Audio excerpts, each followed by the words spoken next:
how it impacts your lifespan. Well, here's some good news for coffee lovers. Please, Dr. Toppel. This is the one that is the rare exception where, we love it and it actually is healthy. Really? I mean, this is actually kind of shocking. So, I reviewed all the studies and there are a lot of them. And what is striking about this, it shouldn't be that you should change your life to drink more coffee, but you shouldn't at all worry if you're having 2, 3, even up to 4 cups of coffee a day. Dr. Toppel, what? Yeah, it's actually pretty remarkable. It's associated with significantly less of chronic diseases, less inflammation. Everything about it points to something positive. On page 42 of your best-selling book, Super Agers, you write, despite their popularity and heavy marketing, there's little to no hard evidence for the benefit of taking any vitamins or supplements, especially in those who are following a healthy diet. Dr. Toppel, what does the science say about supplements? Yeah, this couldn't be more clear. When you really take a hard look at every study that is cited, and they're marginal, about this supplement or that or this vitamin, there's just nothing there.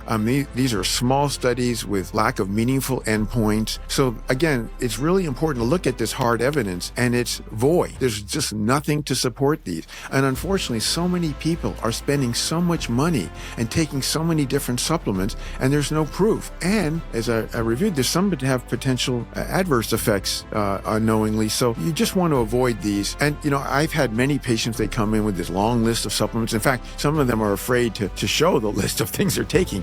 And I said, well, really, these are, the only thing they're enriching is your urine, and they say, well, I really feel like they're making me feel better. Yep. I can't argue with that. If they feel like but they should know. I try to inform them that there's just nothing to support why they're feeling better. It's just like the placebo, the pill that there's nothing in it. It's inert. If they feel like they're helping them, okay, but just so you know, the science doesn't support it. You mentioned earlier when we were starting to talk about Lifestyle Plus and the impact of diet on the aging process and living a long life, you talked about protein. Yeah. What do you want to say, Dr. Toppel, to us about the importance of protein and the science of aging? So as we get older, we lose muscle mass. Mm-hmm. And the recommendations from the government, the U.S. and abroad, are 0.8 grams per kilogram. Now, what does that mean? Yeah, so how much protein you should have in your diet. And so let's say for a 70 kilogram person, we